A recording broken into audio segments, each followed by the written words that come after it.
എല്ലാവരും കുട്ടികളൊക്കെ നമസ്കരിക്കുക അല്ലേ, കാല് തൊട്ട് നമസ്കരിക്കും കേട്ടോ. ഇവിടെ വാങ്ങിച്ച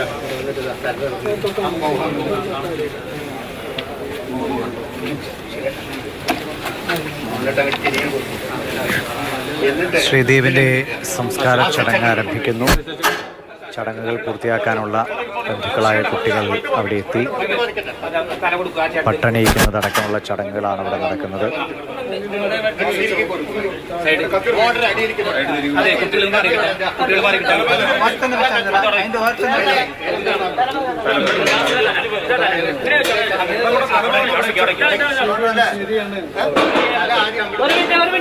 ആരും ബാളം കൂട്ടണം, പതുക്കെ ചെയ്യാം.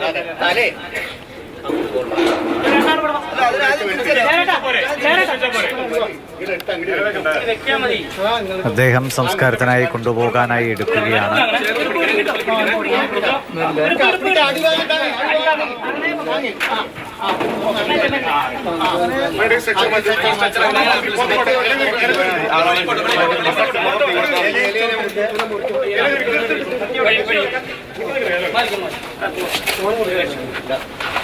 ശ്രീദീപ് വത്സന്റെ മൃതദേഹം സംസ്കാരത്തിനായി കൊണ്ടുപോവുകയാണ്. ചന്ദ്രനഗറിലെ വൈദ്യുതി ശ്മശാനത്തിലാണ് ശ്രീദീപിന്റെ സംസ്കാരം നടക്കുക.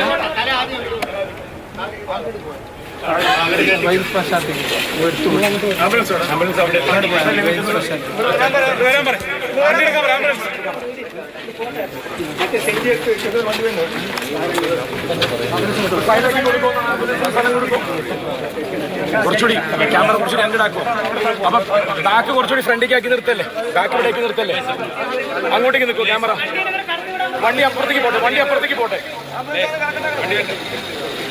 പോട്ടെ, കുറച്ചുകൂടി പോട്ടെ, പോട്ടെ, പോട്ടെ. മതി.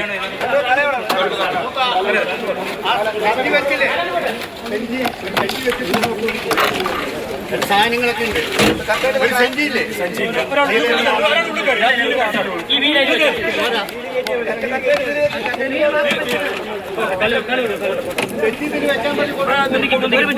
എല്ലാവരും കൂടി പറയണ്ട.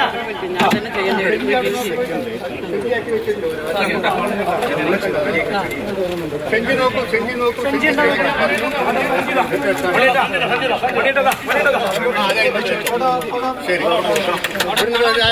ആലപ്പുഴയിലെ അപകടത്തിൽ മരിച്ച ശ്രീദീപ് വത്സന്റെ മൃതദേഹമാണ് ഇപ്പോൾ സംസ്കാരത്തിനായി ശേഖരിപുരത്തെ വീട്ടിൽ നിന്നും വൈദ്യുതി ശ്മശാനത്തിലേക്ക് കൊണ്ടുപോകുന്നത്. വലിയ തിരക്ക് അവിടെ സ്വാഭാവികമായിട്ടുണ്ട്.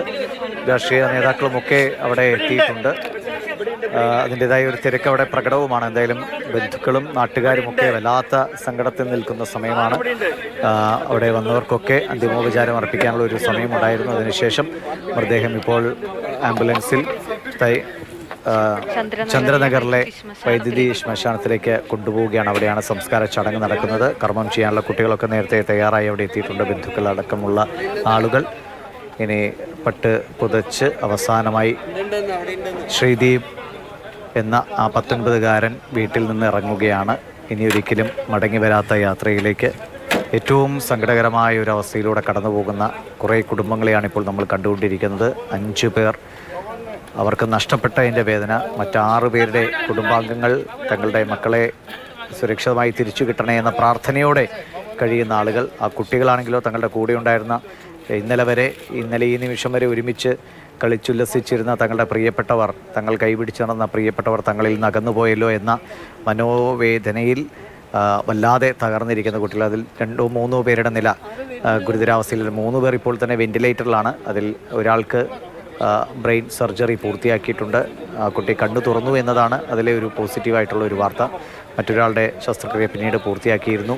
ഒരാൾ മാത്രമാണ് കാര്യമായ പരിക്കോ മുറിവുകളോ ഇല്ലാതെ രക്ഷപ്പെട്ടത്. പക്ഷേ മാനസികമായി നമുക്കറിയാം, ഇങ്ങനെയൊരു KSRTC ഡ്രൈവർ പോലും വല്ലാത്തൊരു അസ്വസ്ഥതയിലായിരുന്നു. ഈ വാഹനം കൊടുത്തയാൾ, അദ്ദേഹം കുട്ടികളല്ലേ, പരിചയമുള്ള കുട്ടികളല്ലേ, അവർക്ക് സിനിമ കാണാൻ പോകാൻ വാഹനം ചോദിച്ചപ്പോൾ ആ സ്നേഹത്തിൻ്റെ അടിസ്ഥാനത്തിൽ കൊടുത്താണ്. അവർ പോലും മാനസികമായി തകർന്നു നിൽക്കുകയാണ്. അപ്പോൾ ആ അപകടത്തിൽ ഉണ്ടായിരുന്ന അകപ്പെട്ടുപോയ മറ്റുള്ളവരുടെ മനസ്ഥിതി എന്താണെന്ന് നമുക്ക് ഊഹിക്കാവുന്നേ ഉള്ളൂ. തീർച്ചയായും അവർക്ക് വലിയ തോതിലൊരു കൗൺസിലിംഗ് അടക്കമുള്ള കാര്യങ്ങളിലൂടെ അവരെ സ്വാഭാവിക സാധാരണ ജീവിത രീതിയിലേക്ക് തിരിച്ചു കൊണ്ടുവരാനുള്ള ശ്രമം എല്ലാവരുടെയും ഭാഗത്തുനിന്നുണ്ടാകണം. അത് കുടുംബാംഗങ്ങളുടെ ഭാഗത്തുനിന്ന്, കുട്ടികളുടെ ഭാഗത്തുനിന്ന്, ആ കോളേജ് അധികൃതരുടെ ഭാഗത്തുനിന്നൊക്കെ ഉണ്ടാകണം.